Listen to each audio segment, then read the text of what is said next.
দেখুন, একটা পৈশাচিক মামলা মাগুরাতে আসিয়া ধর্ষণ ও হত্যা ঘটনাটা একটা পৈশাচিক, নিন্দনীয় এবং অকল্পনীয় একটা স্যাম্পেথেটিক ঘটনা। এই ঘটনা সাধারণ মানুষকে মর্মাহত করেছে, আবেগ আপ্লুত করেছে। আমি আর্গুমেন্টে সে কথা মাননীয় আদালতে আমার আর্গুমেন্টের পয়েন্টের মধ্যে আনছি যে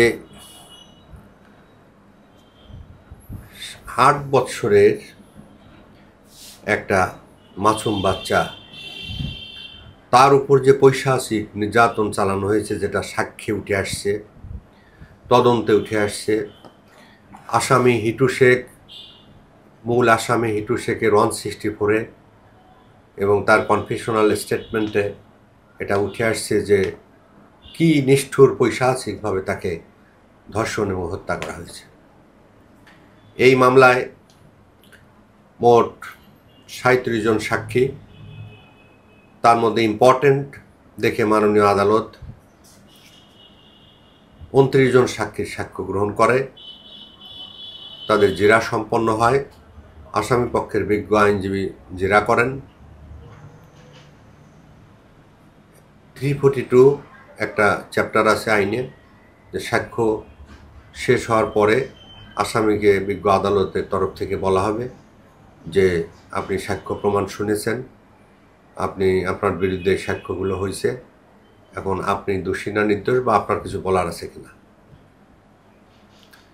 সেখানেও আসামি আপনি লিখিত কিছু দেবেন কিনা, কোনো ডকুমেন্টস দেবেন কিনা।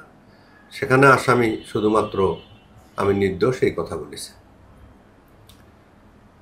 আসামি পক্ষের বিজ্ঞ আইনজীবী জেরা করে এই ঘটনার সত্যতা সম্বন্ধে ন্যূনতম কোনো ফাটল ধরাতে পারে নাই। RG এজাহার,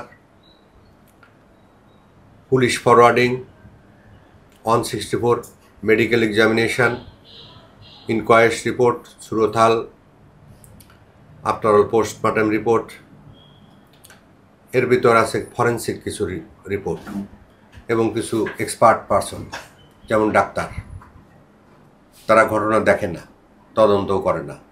তাদের কাছে পেশেন্ট কি অবস্থায় গেল এবং কি কারণে এই জখম হয়েছে বা কি কারণে এই ভিকটিম শারীরিকভাবে নিগৃহীত হয়েছে তা তারা পরীক্ষা করেন। আমাদের এখানে 3 জন ডাক্তার, ঢাকা মেডিকেল এবং মাগুরা CMS মিলে ডাক্তার সাহেবরা এখানে বিজ্ঞ আদালতে সাক্ষ্য প্রদান করেছেন। এক্সপার্ট অপিনিয়ন যারা ছিলেন তারা সাক্ষ্য প্রমাণ দিয়েছেন। বিজ্ঞ আদালতে প্রত্যক্ষদর্শী যেসব সাক্ষীরা ছিল তারা ঘটনার সবিস্তারে বর্ণনা করে এই আসামি হিটু শেখ,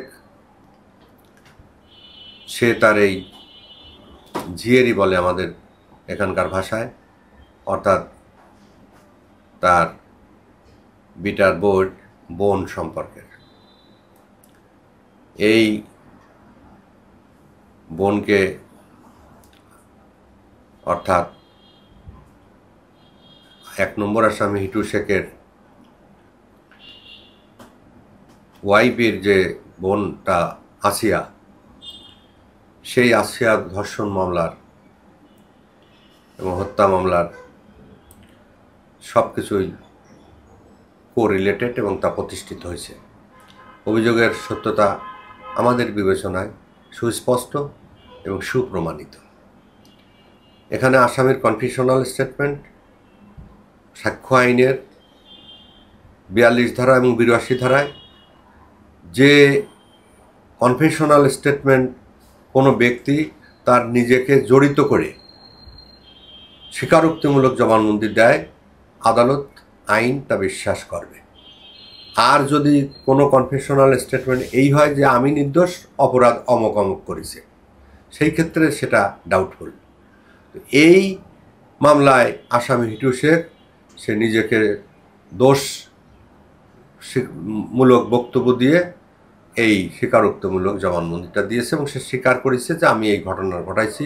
সবচেয়ে প্যাথেটিক এবং দুঃখজনক, আমরা আদালতে বলতে গিয়ে আমরা আবেগ আপ্লুত হয়ে গেছি যে ধর্ষণ কার্য যখন সম্পন্ন করা যাচ্ছিল না, তখন এই পিশাচ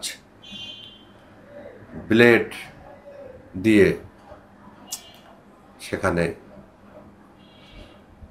কি ছটফটানি, কি মুহূর্ত পাস করেছে এটা অনুমান করা যায় না। আমরা পিন পতন নীরবতার মাঝে বিজ্ঞ আদালত আমাদের কথা শুনেছেন, বিজ্ঞ আদালত আসামির কথাও শুনেছেন, বিজ্ঞ আদালত আসামি পক্ষের আইনজীবীর কথাও শুনেছেন। এই মোকদ্দমায় হিটু শেখ দুইটা গুরুতর পৈশাচিক অপরাধ, একটা হত্যা আর একটা ধর্ষণ। আর ধর্ষণ করার আগে যে কার্যক্রম, এখন প্রশ্ন উঠতে পারে যে তাহলে আসামি হিটু শেখ ধর্ষণ করেছে তার 2 সন্তান, ছেলে আর ওয়াইফ, তারা কি করেছে? হ্যাঁ, তারা করেছে। তারা এই ঘটনাটাকে ভিন্ন খাতে প্রবাহিত করার জন্য প্রথমে এক মৌলানার কাছে নিয়ে গেছে, নিয়ে যে সেখানে যে বলছে যে জিনে ধরেছে, জিনের ট্রিটমেন্ট করতে গেছে। মেয়েটা হয়েছে ধর্ষিতা হয়েছে, তাকে হসপিটালে নিবে, ট্রিটমেন্ট দিবে। তা না করে তার ওয়াইফ ঘটনাটারে ভিন্ন খাতে প্রবাহিত করার জন্য এবং আলামত লোপাট করার জন্য নিয়ে গেছে মৌলানার কাছে, যে তাকে জিনে ধরেছে। হিটু শেখের 2 ছেলে, তারা দণ্ডবিধির 506 পার্ট 2 ধারার অপরাধ করেছে। সেখানে সেই 2 ছেলে এই ভিকটিম, এই ধর্ষণ, এই হত্যার বিচার যাতে না হয়, কোনো মামলা মোকদ্দমা যাতে করতে না পারে, আসিয়ার পরিবারকে সেই ধরনের প্রাণনাশের হুমকি দিয়েছে। আর আসিয়ার ওয়াইফ তো আলামত লোপাটের অপরাধ করেছে। সুতরাং তারাও বিচারের সম্মুখীন হতে হবে। মাননীয় আদালত আগামী 17 তারিখে, 17ই মে এই মামলার রায় ঘোষণা করবেন।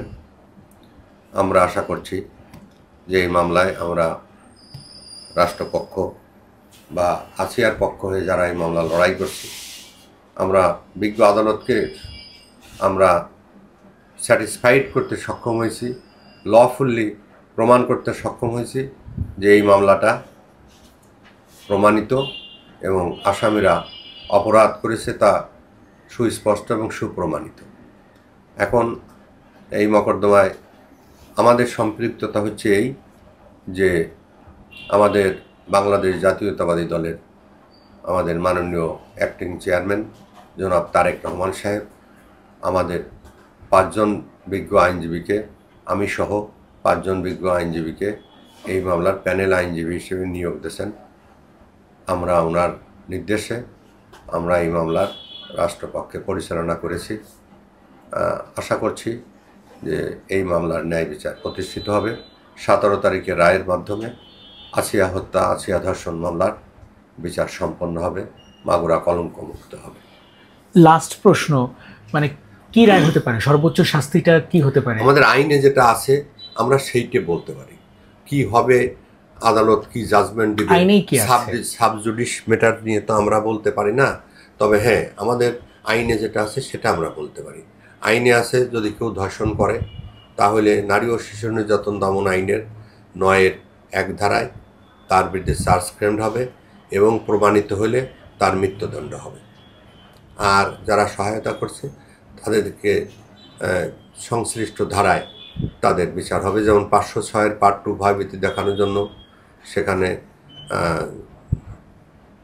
6 বছরের সাজা কথা বলা আছে। 201 ধারা যেটা, সেটাও 6 বছরের সাজার কথা বলা আছে। আর ধর্ষণের জন্য মৃত্যুদণ্ড, আর তার তৎসহ মৃত্যু হলে অবানিশ্চিত মৃত্যুদণ্ড। হত্যা এবং ধর্ষণ এই দুইটাই যদি প্রমাণিত হয় তাহলে একমাত্র মৃত্যুদণ্ড ছাড়া তার আর কোনো মানে লেস সেন্টেন্স দেওয়ার কোনো সুযোগ নেই। অনেক ধন্যবাদ স্যার।